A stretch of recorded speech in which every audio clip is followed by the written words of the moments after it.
Karoline Leavitt with her husband expelled by Liberal manager. 7 minutes later the restaurant falls. The evening was supposed to be a peaceful one. After a long and grueling week filled with political briefings, media interviews, and the never-ending scrutiny of the Washington elite, Karoline Leavitt was looking forward to nothing more than a quiet, intimate dinner with her husband, Nicolas Riccio. They had chosen La Lumiere, an upscale French restaurant known not only for its exquisite dishes but also for its exclusive clientele. Located in the heart of Washington, D.C., the restaurant was a symbol of luxury, a place where power brokers, celebrities, and high-ranking officials often dined in secrecy. As the couple stepped out of their black sedan, the crisp evening air greeted them. Karoline adjusted the belt of her beige wool coat, while Nicholas held the door open for her. They walked arm in arm towards the warmly lit entrance, the glow from the chandeliers inside casting golden reflections onto the sidewalk. From the moment they entered, however, Karoline sensed something was off. The usual symphony of soft chatter, clinking glasses, and the occasional burst of laughter had hushed significantly. Eyes turned towards them, some furtive glances, others blatantly hostile. It wasn't the first time she had felt such tension.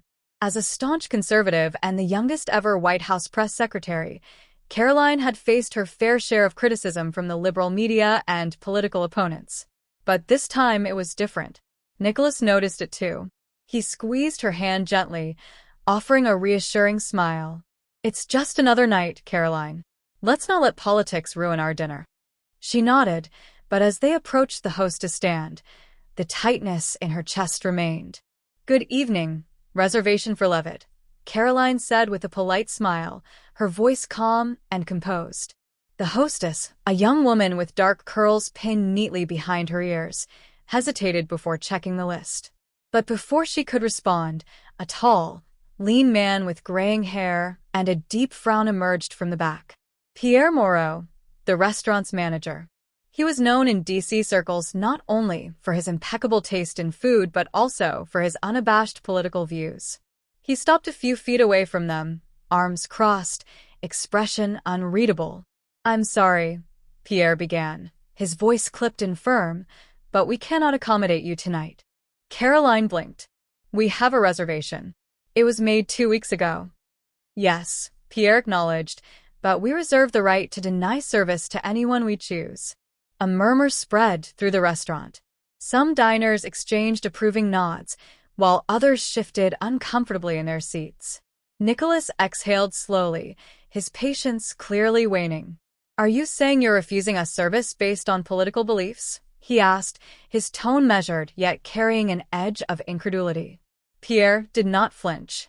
"I am saying that my establishment stands for inclusivity and tolerance, and unfortunately, your presence contradicts that mission." Karoline felt the heat rise to her cheeks, but she refused to let her emotions get the better of her. Years in the political arena had taught her the power of composure. Taking a deep breath, she straightened her shoulders. "That's unfortunate," she said, her voice even. "But we won't argue. Let's go, Nicholas." She turned on her heel, Nicholas following suit, but as they walked toward the door, she could hear the murmurs growing behind them. The decision had divided the room. Some saw it as a stand against a controversial political figure, while others recognized it for what it was, blatant discrimination. As the couple stepped onto the sidewalk, Nicholas shook his head in disbelief. "Absolutely ridiculous." Before Karoline could respond, a loud crash echoed through the night.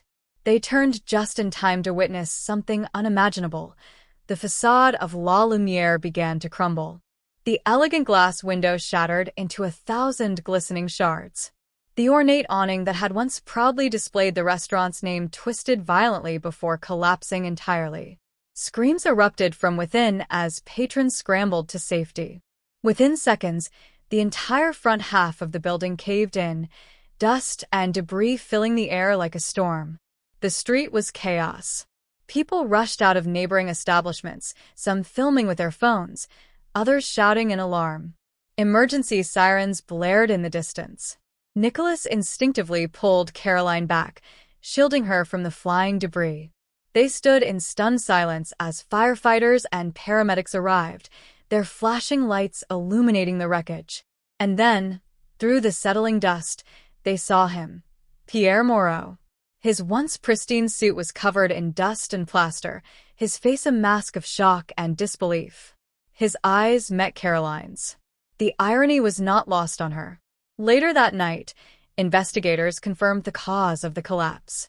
Unauthorized renovations had been taking place in the restaurant's basement, a rushed attempt to expand the wine cellar without proper permits. The structural integrity had been compromised, making it a ticking time bomb.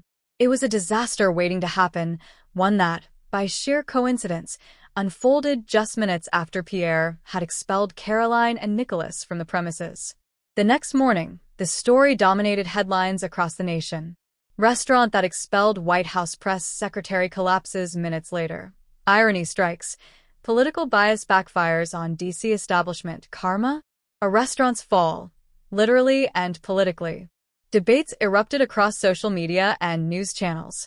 Some called it poetic justice, while others saw it as a sobering reminder of how political bias had seeped into every corner of American life, even the restaurant industry. As Karoline sipped her morning coffee, scrolling through the endless articles and tweets, Nicholas smirked beside her. "I guess it was a blessing in disguise," he mused. She chuckled, setting her phone down.